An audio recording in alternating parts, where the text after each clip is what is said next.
I'm very excited to chat with you, Jen. This is probably the feel-good movie of the year, in my opinion. It's so sweet. It's so funny. How did the concept really first come about for you?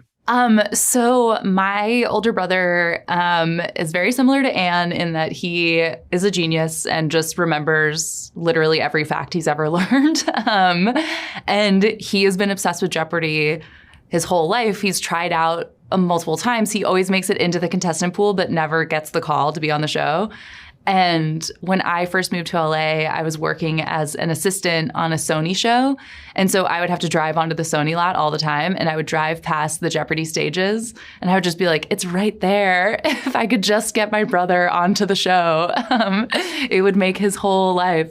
And so that idea was sort of the genesis of this whole thing of just, the idea of having like what feels like a very simple goal, but it is, because of all the emotions involved and, external stakes, it becomes a really big deal for these characters. So how much of you then would you say you put either into Sandra or Awkwafina's characters in the writing process?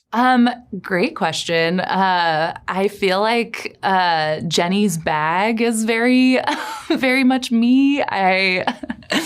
I always have so much stuff in my bag just because I have I feel like it's like a mom tendency. I'm not a mom, but it's just like this feeling of being like, I want to be able to like have the Tide stick if somebody needs it. Like I just like having what people need.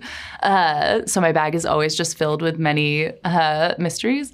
And then with Anne, I feel like I am a bit of a homebody. I'm always sort of struggling with that of like, how do you strike that balance? I'm an introverted extrovert, and so always sort of balancing in between those two things. And I'm also obsessed with my dog and would do anything for him. So there's a little bit of me in both of them.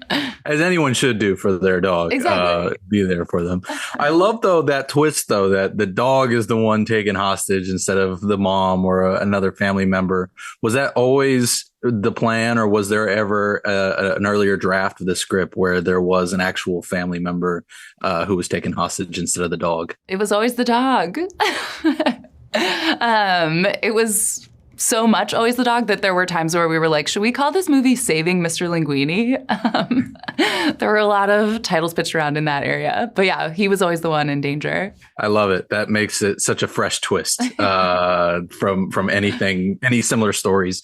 Now, you have obviously worked in the comedy field plenty of times throughout the years, but to have Awkwafina and Sandra Oh bring your characters to life is just they fit the mold so perfectly for what you wrote.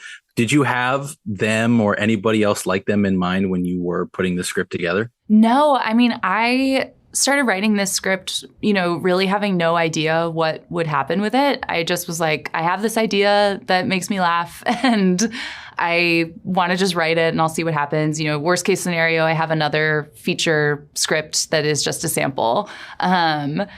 And as I was writing it, I sort of knew, the only way that this would ever really get made is if we get two incredible actors attached to play these two sisters.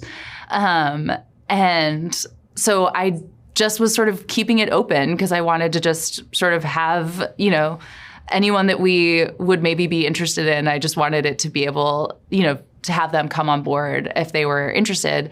And so I just was crafting these characters sort of in a vacuum. And then right when I finished the script, I sent it to my manager and she immediately was like, I think this would be really great for Awkwafina.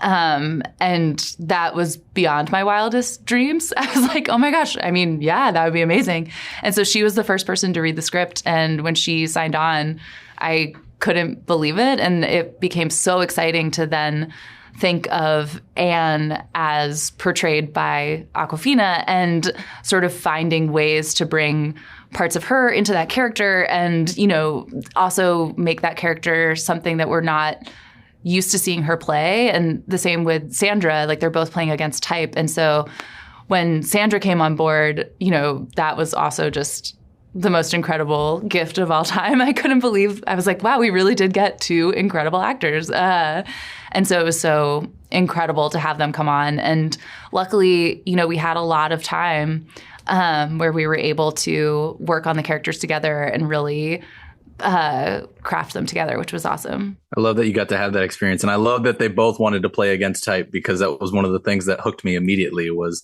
that Awkwafina is not her normal self in this movie, and she's hilarious. Totally. She's so funny. Now, obviously, with comedies or any project in general, there can be a division between screenwriter and director. But I'm curious how close you and Jessica worked together in, really honing your vision for this movie and her vision for this movie to be what it is today. Yeah, I mean, it was such an amazing process. Like we.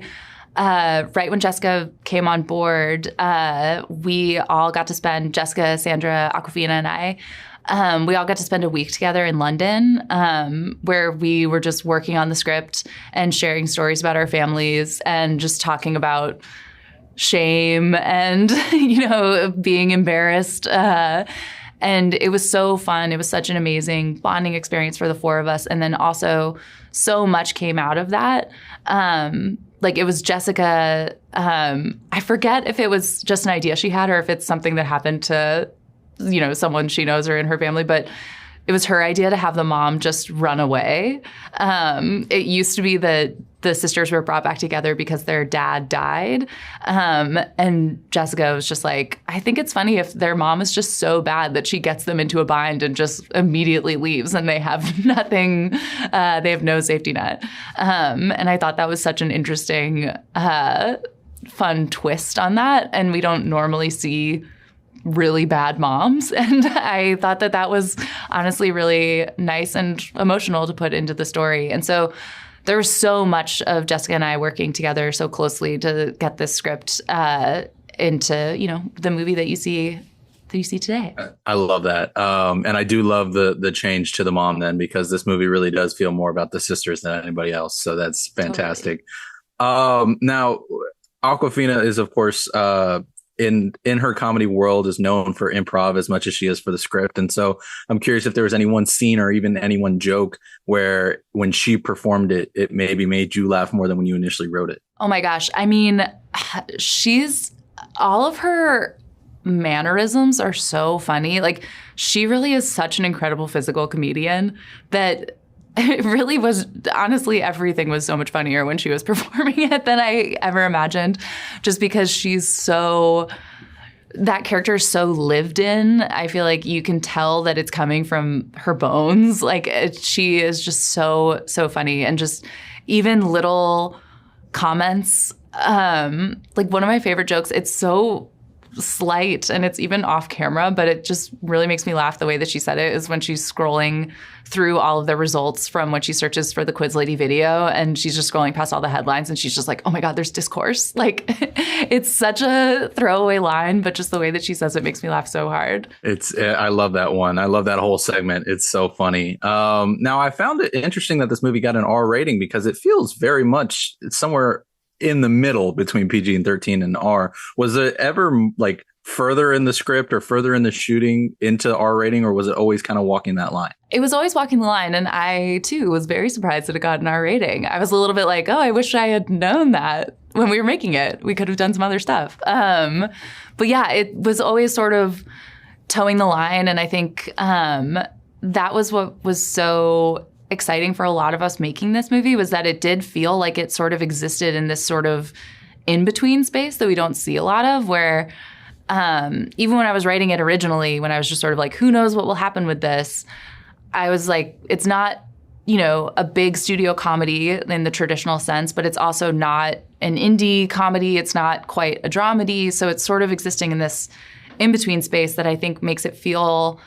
fresh, but also familiar and comforting, but new. And I think that that's really, where the movie lives. And so I think it's funny that it also lives that way in a rating where it's rated R, even though I'm like, this must be the softest R of all time. I mean, we'll see. Well, I think people are going to love it either way. It is, like I said, I felt so good watching it the whole movie. It was so heartwarming. So thank you so much for taking the time. I greatly appreciate it. Thank you. So nice chatting with you.